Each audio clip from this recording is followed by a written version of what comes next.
अब कर लेते हैं क्वेश्चन नंबर 6 का सेकंड पार्ट क्या है, वही सेम कॉरेस्पॉन्डिंग जो टर्म्स हैं, जो एलिमेंट्स हैं सॉरी, उनको कंपेयर करेंगे। तो x प्लस वाई की वैल्यू 6 आ जाएगी, 5 प्लस जेड की 5 और एक्स वाई की 8, और इससे हम एक्स वाई और जेड की वैल्यूज़ निकालेंगे।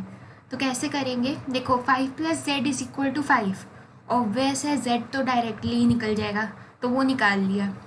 अब मेरे पास जो दो बच्ची इक्वेशंस हैं, x plus Y is equal to 6 और X Y is equal to 8। अब अगर मैं इनमें एलिमिनेशन लगा लूँ ना तो मुझे कुछ फ़ायदा नहीं होगा। फ़ायदा क्यों नहीं होगा, देखो ये क्या बना एलिमिनेशन से, x plus Y minus X Y is equal to -2 बन गया ये मेरे पास। कोई फ़ायदा हुआ मुझे एलिमिनेशन से? नहीं, कोई फ़ायदा नहीं हुआ।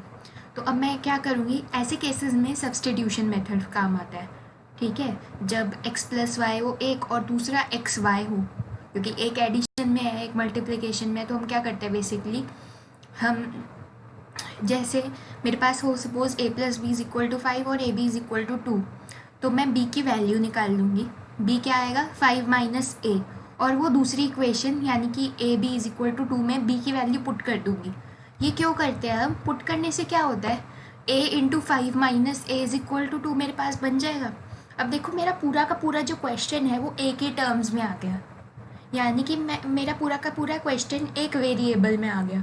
तो मैं उस वेरिएबल की वैल्यू निकाल लूँगी, ए की वैल्यू निकाल लूँगी इक्वेशन से, और फिर बी तो इज इक्वल टू 5 माइनस ए है ही, उसमें ए की वैल्यू डाल दूँगी। ये मैंने एग्जाम्पल दी है कि सब्सटीट्यूशन क्यों काम आता है, कि हम उस इक्वेशन को ना एक ही वेरिएबल के टर्म्स में लिख लेते हैं ताकि हमारा आंसर ईजिली निकल जाता है उससे। ठीक है, तो मैंने क्या किया, लगाना सब्सटीट्यूशन है, x plus Y is equal to 6 मुझे गिवन है, y की वैल्यू मैंने निकाली 6 माइनस एक्स आ गई।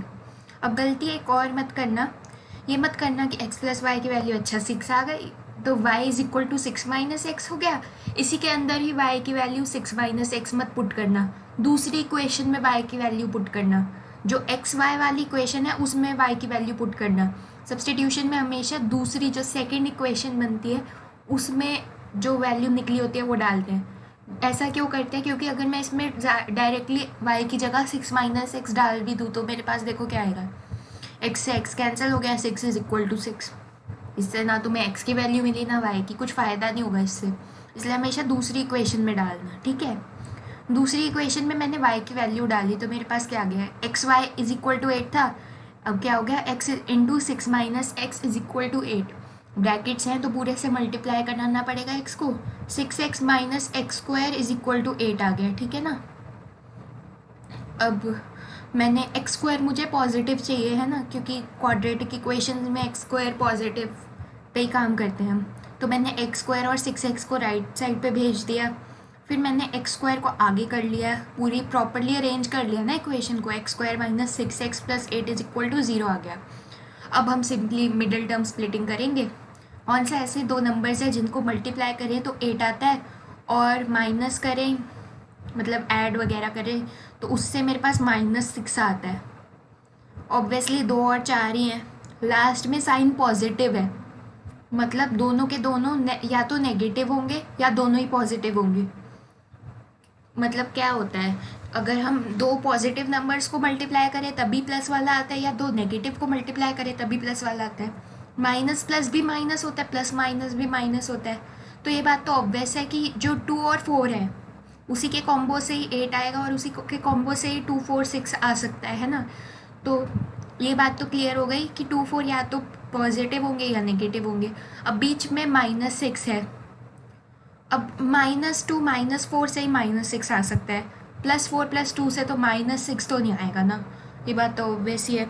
तो मैंने मिडिल टर्म स्प्लिटिंग की, putting values of x in first. पता नहीं मैं ये ऑब्वियस बातों का ज्ञान क्यों देती रहती हूँ, मतलब ये तो सबको पता ही होता है, फिर भी कोई बात नहीं, बातें करने का शौक़ है। ठीक है, तो x की वैल्यूज़ 2 निकली, x की वैल्यू 1 निकली, 2 1 निकली 4। इक्वेशन क्या थी पहली जिससे शुरू किया था हमने पूरी राम कहानी, x plus Y is equal to 6 थी हमारी इक्वेशन, है ना। तो वहीं पर ही हम पहुंच गए। अब हमें y की वैल्यूज़ निकालनी है। जब x 2 है तो y की वैल्यू 4 आई, जब x 4 है तो y की वैल्यू 2 आई। अब कई लोग यहाँ पर आंसर छोड़ देते हैं, यहाँ पर नहीं छोड़ना बॉस, आंसर पूरा लिखना है कि जब x2 है तो y4 है और z तो शुरू से 0 ही चल रहा है।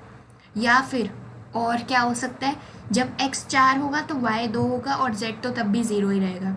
ये आंसर छोड़ के जाना है एंड में, ठीक है, क्योंकि बोर्ड्स में क्या होता है, टीचर फटाफट से चेकिंग करनी होती है क्योंकि हर पेपर चेक करने के मार्क्स मिलते हैं। जैसे अगर आपने एक पेपर चेक किया तो 5 मतलब पैसे मिलते हैं, मार्क्स बोल रही हूँ, हर पेपर के पैसे मिलते हैं। जैसे एक कॉपी चेक करने के 20 रुपये ऐसे मिलते हैं वैसे। तो जितनी ज़्यादा कॉपीज चेक करते हैं ना, तो इसीलिए वो फटाफट से चेक करते हैं, वो इतनी राम कहानी नहीं पढ़ते हैं टीचर उसमें। उसमें वो डायरेक्टली पीछे का आंसर देखते हैं, अच्छा सही है चलो, तो पीछे का आंसर लास्ट में आंसर लिखना बहुत ज़रूरी है, ठीक है। नेक्स्ट बात करेंगे।